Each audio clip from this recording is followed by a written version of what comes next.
Radio Silaturahim dan Rasil TV masih di acara SBT Sahur Bersama Tokoh. Sekarang kami masih berada di tempat kediamannya Bapak Sudirman Said. Oke, kita bincang-bincang lagi ya dengan Bapak Sudirman Said sambil sahur. Bapak, masalah korupsi ini kan luar biasa di Indonesia nih. Itu bisa nggak sih diajarkan sejak anak-anak untuk anak-anak tercegah nanti kalau udah jadi pejabat jangan korupsi? Bisa nggak diajarkan tuh anti korupsi sejak dini, sejak SD? Iya, korupsi itu katanya kan definisi sederhananya itu menggunakan otoritas publik untuk manfaat pribadi gitu. Jadi ini soal perilaku, bukan soal hukum semata-mata. Karena itu benar sekali. Dan perilaku itu kan sebetulnya ujiannya ketika dia sendiri, ketika tidak ada yang mengawasi gitu ya. Nah, celakanya kan makin ke atas, maka pengawasan yang sifatnya sistem itu dihadapkan dengan yang disebut diskresi, keleluasaan seorang pemimpin. Jadi benar sekali yang mesti dilatih adalah tadi value, tata nilai, kejujuran, ke dalam bahasa agama kita akidah barangkali gitu ya, apa namanya, keyakinan bahwa apapun yang kita kerjakan sebetulnya tidak bebas dari pengawasan dari yang kuasa lagi, Allah Subhanahu Wa Taala. Nah, karena itu memang seharusnya diajarkan dari kecil dan sebetulnya tidak cukup hanya di kelas kemudian dikasih bacaan-bacaan mengenai anti korupsi, tapi lebih kepada keteladanan gitu. Nah, kalau di keluarga dari kecil diajak bicara, ditunjukkan bahwa apa-apa yang kita dapat untuk dibawa ke rumah itu sesuatu yang halal, yang baik gitu. Insya Allah sih ke anak-anak juga ikut meresap gitu. Dan harus kita akui memang masyarakat kita masih permisif sekali pada urusan-urusan korupsi. Jadi memang berat untuk mengajak adik-adik kita itu menyadari bahwa ini satu bahaya laten yang bahkan bisa menghancurkan bangsa gitu. Sebagai contoh, saya pernah ditegur secara ya guyonan oleh keluarga dulu ketika saya berhenti dari pegawai negeri gitu, kemudian masuk ke lembaga sosial LSM, kemudian kerja di swasta gitu. Loh, kan kamu lagi anak-anaknya jadi pejabat gitu ya, kenapa berhenti gitu? Padahal yang bicara itu orang yang saya anggap idealis pada waktu sudah pensiun, pada waktu aktif beliau lurusnya bukan main gitu. Jadi menganggap bahwa power itu satu kenikmatan gitu. Nah ini yang jadi tantangan kita sih. Tapi kalau ditanya apakah bisa dididik, harusnya bisa. Dan menurut saya KPK dengan segala kekurangan di sana sini berusaha juga melakukan pendidikan seperti itu kepada masyarakat. Mereka yang tertangkap koruptor itu kan di-shoot oleh kamera di media, wajahnya terpampang. Ketawa-ketawa. Iya, kok bisa tidak ada beban gitu kan, juga keluarganya kasihan sebenarnya anak-anaknya itu. Iya. Bagaimana itu bisa kok menjadi tidak ada rasa malu gitu? Apa yang terjadi itu, Pak? Iya, mungkin karena norma umumnya belum memberikan hukuman sosial gitu. Jadi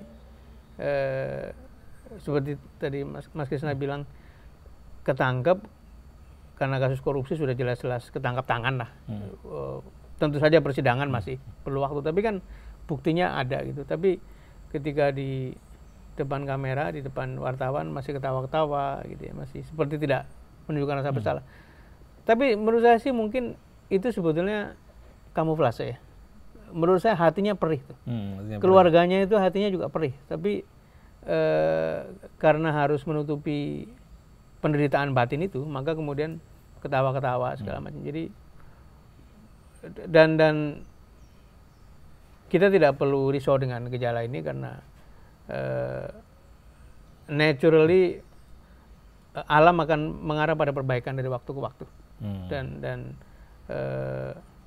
ada yang mengatakan masa terang itu datang ketika gelap sudah sangat pekat kan, karena sebentar lagi akan fajar kan, dan jadi tidak apa-apa kita lihat ini sebagai satu ujian kita bersama, tapi yang penting tiap individu yang sadar dengan bahayanya korupsi terus bergerak, terus bekerja untuk mengatasinya. Menurut Bapak kira-kira nanti Indonesia akan bisa terbebas nggak atau terkurangi dari masalah korupsi ini? Saya ngelihatnya optimis karena sebetulnya makin hari dengan keterbukaan informasi dengan media sosial itu makin sulit tuh orang menyembunyikan kejahatan gitu. Dulu kasus korupsi itu ngendon sampai berbelas tahun baru kebongkar. 30 tahun lamanya orang baru menyadari bahwa ini ada persoalan. Tapi hari ini bahkan nggak usah hitungan tahun, bahkan rancangan mau korupsi saya sudah menjadi berita. Memang persoalannya kapasitas lembaga penegak hukum yang menangani korupsi masih terbatas. Jadi tidak semuanya bisa ketanganan. Nah, ke depan bagaimana? Menurut saya nomor 1 keterbukaan, nomor 2 demokratisasi, nomor 3 dengan makin majunya pendidikan. Ini adalah lingkungan yang makin mempersempit ruang gerak korupsi gitu. Kita sadar ada banyak sekali bupati dan kepala daerah ketangkap karena korupsi, tapi juga mensyukuri ada kepala daerah idealis kayak Bu Risma di Surabaya, Pak Nurdin Abdullah di Bantaeng, kemudian Mas Bima di Bogor, beberapa kepala daerah yang menunjukkan bahwa dia punya karakter. Ini adalah sumber-sumber inspirasi untuk membuat Indonesia lebih baik. Nah, kembali kuncinya di mana? Kuncinya kepemimpinan, karena pemimpin itu seperti lokomotif kan. Kalau lokomotifnya lurus ya keretanya lurus, tapi kalau berhenti ikut berhenti juga gitu. Nah, tugas kita barangkali bagaimana mendorong supaya di banyak tempat di semua level muncul pemimpin-pemimpin yang punya 3 karakter tadi. Nomor 1 punya integritas, punya kejujuran yang teruji. Nomor 2 punya kompetensi untuk menjalankan tugas-tugas. Tugasnya apa ya dikerjakan. Nomor 3 berani melakukan terobosan-terobosan, perbaikan-perbaikan meskipun memang risikonya tidak mudah gitu. Nah, kalau kita punya sejumlah besar manusia dengan 3 karakter ini, rasanya perbaikannya akan makin cepat gitu. Nah, seperti Bapak tadi katakan, Bapak hobi membaca buku-buku yang berbau leadership. Siapa Pak kira-kira pemimpin tokoh-tokoh dalam atau luar negeri yang bagus secara kepemimpinannya menurut Pak Sudirman Said? Saya tidak ingin nyebut nabi karena nabi tentu saya teladan kita untuk universal ya, keseluruhan. Tapi tokoh-tokoh yang kontemporer yang sekarang muncul di berbagai tempat. Saya membaca habis bukunya Nelson Mandela ya, tokoh perdamaian, tokoh kemanusiaan, dan belakangan menjadi pemimpin yang sangat menginspirasi. Bagaimana perjalanan perjuangan Nelson Mandela itu sampai kepada di penjara bertahun-tahun, dihina, direndahkan, tapi ketika muncul sebagai pemimpin yang dikerjakan adalah menjahit keragaman. Betapa dulu tajamnya segregasi antara kulit hitam dan kulit putih kan. Kulit hitam diinjak-injak harga dirinya, hak asasi manusianya, tapi begitu beliau sebagai tokoh kulit hitam muncul sebagai pemimpin, yang dilakukan dan dia memaafkan orang. Bahkan secara dramatis hari-hari pertama ketika dia jadi presiden itu mencari orang yang dulu menghinakan itu, kemudian dimaafkan gitu. Subhanallah. Dan itu simbol yang luar biasa lah gitu. Luar biasa ya. Kemudian tokoh-tokoh seperti Gandhi gitu ya, itu juga tapi itu sangat lama, sangat masa lalu gitu. Jangan lupa bahwa negara ini dimulai oleh tokoh-tokoh luar biasa seperti Bung Karno, Bung Hatta, Syahrir, Kiai Haji Agus Salim, segala macam. Yang orang-orang itu saya sebut sebagai sudah selesai dengan diri sendiri. Jadi ketika masuk politik itu niatnya memberi gitu, bukan mengambil. Dan zaman dulu kan memang politik itu dijadikan lahan untuk mengabdi gitu, bukan untuk mencuri gitu ya. Jadi nah di dalam benak mereka sebetulnya kan itu orang-orang yang paling cerdas lah boleh dibilang. Tapi pilihannya waktu itu kan dekat dengan pemerintah kolonial atau berjuang untuk bangsanya gitu. Tapi dia memilih jalan sulit, berjuang melawan kolonial malah. Yang kekinian saya kagum pada cerita-cerita para manajer handal gitu ya. Zaman dulu ada Pak Cacu Sudaryanto, itu juga saya baca bukunya, dan menarik. Pak Cacu bercerita ketika mereform Telkom itu, Telkom pada waktu sebelum Pak Cacu terkenal dengan masalah-masalah korupsi segala macam.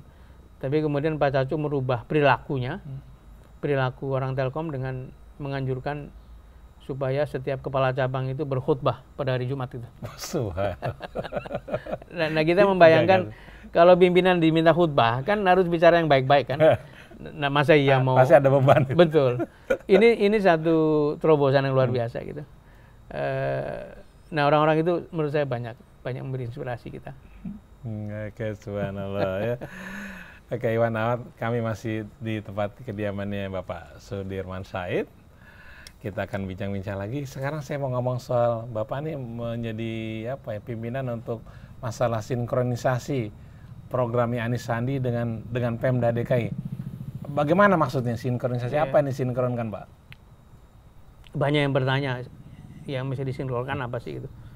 Apakah ini sama dengan tim transisi zaman Presiden Jokowi? Nomor satu, berbeda dengan transisi, karena tentu saja seorang presiden terpilih harus menyiapkan tim transisi karena pemerintahnya memang mengalami transisi. Kenapa? Kabinetnya mesti diganti semua, kemudian harus domisioner, kemudian kabinet baru belum dibentuk. Karena itu perlu bagaimana menjalankan transisi. Tapi ini gubernur terpilih akan masuk setelah pelantikan di bulan Oktober, dan birokrasinya birokrasi yang sama, karena tidak mungkin birokrasi itu diganti dengan begitu saja gitu. Bahkan ada aturan 6 bulan setelah duduk, gubernur baru tidak diperbolehkan untuk melakukan penggantian terhadap aparat aparat ini. Dari eselon 1? Iya. Jadi ini bukan transisi, ini adalah sinkronisasi. Sinkronisasi maknanya apa? Mensinkronkan, yang paling dasar adalah apa-apa yang dijanjikan oleh pasangan Anies Sandi pada waktu kampanye dengan program Pemda ke depan. Karena warna dari siapapun pemimpin politik yang masuk itu kan sebetulnya tidak akan mengganti seluruh program kan. Maksudnya bagaimana ya? Birokrasinya tetap akan jalan, pemeliharaan jalan, pemeliharaan infrastruktur tetap akan dikerjakan siapapun, program rutin akan tetap jalan. Yang memberi warna kan dalam urusan Anies Sandi 23 janji kerja itu. Nah, bagaimana caranya 23 janji kerja itu disinkronkan dengan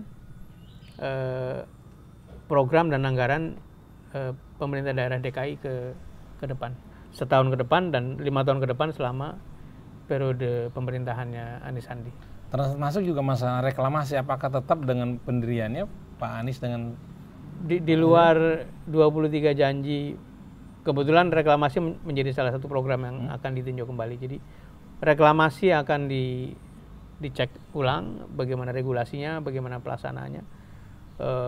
Kemudian proyek-proyek besar seperti MRT itu kan proyek bagus. Itu juga akan dipelajari dengan baik bagaimana melakukan percepatan gitu. Kemudian jangan lupa tahun depan kita akan jadi tuan rumah Asian Games. Dan itu adalah program yang sangat besar, sangat prestisius, menyangkut reputasi bangsa kita gitu. Itu juga harus menjadi perhatian. Jadi di samping yang rutin, di samping tadi tambahan 23 janji, kita juga akan mereview aspek-aspek strategis yang sedang dikerjakan oleh Pemda sekarang gitu. Dan tujuannya tadi bukan untuk mengkritisi, tapi bagaimana mensinkronkan apa-apa yang sudah ada dengan programnya Anies dan Sandi. Banyak orang yang agak meragukan masalah program, misalnya 1 RW dapat 1 M, lalu ongkosnya cuma sekali bayar 5.000, lalu sampai ke tempat tujuan, transportasi. Lalu masalah rumah tanpa DP, itu kira-kira juga termasuk yang dibicarakan? Rumah DP 0 rupiah, kemudian penggabungan ongkos angkutan umum, apa namanya istilahnya itu konsolidasi gitu ya. Kemudian OKOC ya, usaha kecil, sampai kepada KJP Plus dan itu adalah janji-janji yang sangat dikenal masyarakat dan pasti masyarakat menunggu. Nah karena itu ini waktunya baik karena dari mulai penetapan oleh KPU menuju pelantikan kan lebih dari 5 bulan. Jadi waktu yang baik untuk mempelajari regulasinya bagaimana, uangnya cukup atau tidak, sampai pada kesiapan organisasinya. Dan program sebaik apapun kalau tidak ada uang, tidak ada orang yang melaksanakan dan tidak punya landasan hukum, tidak bisa dijalankan. Karena itu tadi salah satu tugas tim sinkronisasi adalah melihat kesiapan ini semua. Apakah bisa dilaksanakan? Kami optimis itu bisa dilaksanakan dengan persiapan-persiapan yang matang dan dengan dukungan dari semua pihak. Karena itu minggu ini kita buka pintu ke semua stakeholders istilahnya. Ngetok pintu ke Pemda, ketemu dengan pejabat-pejabat Pemda, Pak Sekda, Kepala Bapeda, pimpinan SKPD, ngetok pintu ke DPRD, ketemu dengan fraksi-fraksi di DPRD, ketemu dengan counterpart kita dan juga dialog dengan masyarakat gitu.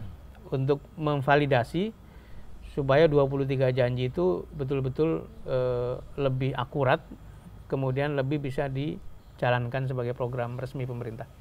Dan sikapnya ini tidak permanen ya? Posisi Bapak ini apa? Enggak permanen. Ini ad hoc sampai gubernur dilantik. Jadi nanti begitu pelantikan gubernur bekerja menggunakan aparat yang ada gitu, dan kami tim sinkronisasi bubar. Jadi ini tim ad hoc yang temporer lah, jangka waktunya hanya 5-6 bulan. Oh iya. Oke, baik Pak. Kita kembali ke Brebes nih. Bapak saya pernah dengar katanya rencananya mau berkebun, mau apa, bertani di Brebes. Di kampung, ada rencana, di kampung ada rencana seperti itu? Sedang saya kerjakan. Ada adik saya, ada keluarga di sana lah yang ngurus gitu. Tapi saya sering sekali-kali pulang untuk nengok. Ini baru minggu lalu mulai bertanam bawang merah. Gitu. Saya nggak punya sawah, jadi saya nyewa. Dibantu oleh kawan-kawan, kemudian nanam. Dan sebetulnya sih ada 2 maksud. Yang pertama tentu kepengen menghayati bagaimana sih bertani meskipun saya tidak di sana sehari-hari. Yang kedua, saya ini penasaran karena mengapa harga komoditas pertanian itu selalu jatuh ketika panen. Tentu saja jawabannya sederhana karena supply-nya nambah gitu. Cuman yang kasihan kan petani nih. Pada waktu nanam ini mereka mesti berutang kiri kanan, utang pupuk, utang obat-obatan segala macam, pestisida. Begitu panen harganya jatuh sehingga kadang-kadang hanya cukup untuk bayar utang itu. Nah, marginnya tidak ada gitu. Nah, kita kepengen, saya dan teman-teman pengen ngelihat siklus itu seperti apa gitu. Siapa tahu bisa mengambil satu pembelajaran dan menyarankan kepada pemerintah bagaimana melindungi kesejahteraan para petani ini.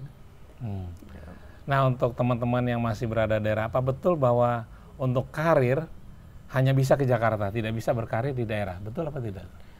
Zaman dulu mungkin betul ya, karena zaman dulu itu maksudnya ketika segala sesuatu masih sentralistik, masih dikendalikan dari Jakarta. Tapi hari ini uang menuju ke daerah melalui policy desentralisasi, otonomi, kemudian juga dengan terbukanya infrastruktur, pelabuhan dibangun, jalan tol dibangun, jalan kereta dibangun di mana-mana, bandara dibangun. Jadi sebetulnya hidup di Balikpapan sama Jakarta tuh bedanya tipis saja gitu.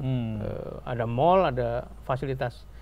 Mungkin nanti sebentar lagi perguruan tinggi bagus-bagus akan muncul di banyak kota. Jadi orang ke kota itu kan mencari kemudahan hidup sama kesempatan berkarya kan, kesempatan untuk ekonomi segala macam. Kalau pusat-pusat pertumbuhan ini nyebar ke banyak kota, tidak harus semuanya ke Jakarta. Saya tentu saja mengatakan ini tidak sah karena buktinya saya nongkrong di Jakarta terus. Cuman saya ini sudah terjebak kan. Ya sudahlah, saya teruskan di sini. Tapi menurut saya pusat pertumbuhan baru nanti muncul di daerah-daerah, dan banyak anak-anak muda sekarang yang milih saya nggak mau di Jakarta gitu. termasuk anak saya yang pertama ini, dia bilang saya mau tinggal di luar kota aja, mau mulai merintis sesuatu di daerah gitu. Di Jakarta macet. Macet, serba stres segala macam. Jadi untuk hidup sih menurut saya Jakarta bukan tempat yang terbaik ya. Untuk Lebaran Bapak ada rencana pulang kampung? Sudah lama saya agak menghindari keramaian di jalan waktu mudik. Jadi biasanya jauh sebelum Lebaran saya pulang. Jadi silaturahminya pertengahan Ramadan gitu ya. Orang tua masih ada di sana ya? Sudah nggak ada dua-duanya. Dua-duanya udah nggak ada. Ayah dari tahun 72, saya masih kelas 4 SD. Ibu tahun 2000 sudah pergi juga. Jadi, tapi masih ada beberapa saudara di sana. Oke, terakhir nih Pak Sudirman Said, apa nasihat untuk anak-anak muda nih supaya terus tetap semangat menghadapi hidup ini? Saya selalu ingat nasihat beberapa orang. Pertama, almarhum ibu nih. Walaupun beliau ini sekolahnya nggak tinggi, hanya kelas 4 sekolah rakyat, SD zaman dulu namanya sekolah rakyat. Itu beliau sangat mendorong orang-orang itu bagaimana caranya sekolah setinggi mungkin. Jadi pendidikan itu sangat penting untuk membuat kita lebih melek, lebih punya daya gitu. Bahwa tidak selamanya pendidikan itu berkaitan sama pekerjaan kita, itu urusan lain. Tapi saya menerjemahkannya pendidikan itu jendela menuju ke kesempatan besar dan jadi kalau ada kesempatan raih pendidikan setinggi-tingginya. Dan sekarang kesempatannya terbuka bagi teman-teman yang kurang beruntung karena orang tuanya tidak cukup mampu. Beasiswa ada di mana-mana. Pemerintah memberi beasiswa, swasta memberi beasiswa. Raih itu setinggi-tingginya. Terus yang kedua, katanya kita itu adalah orang-orang sekeliling kita gitu. Yeah.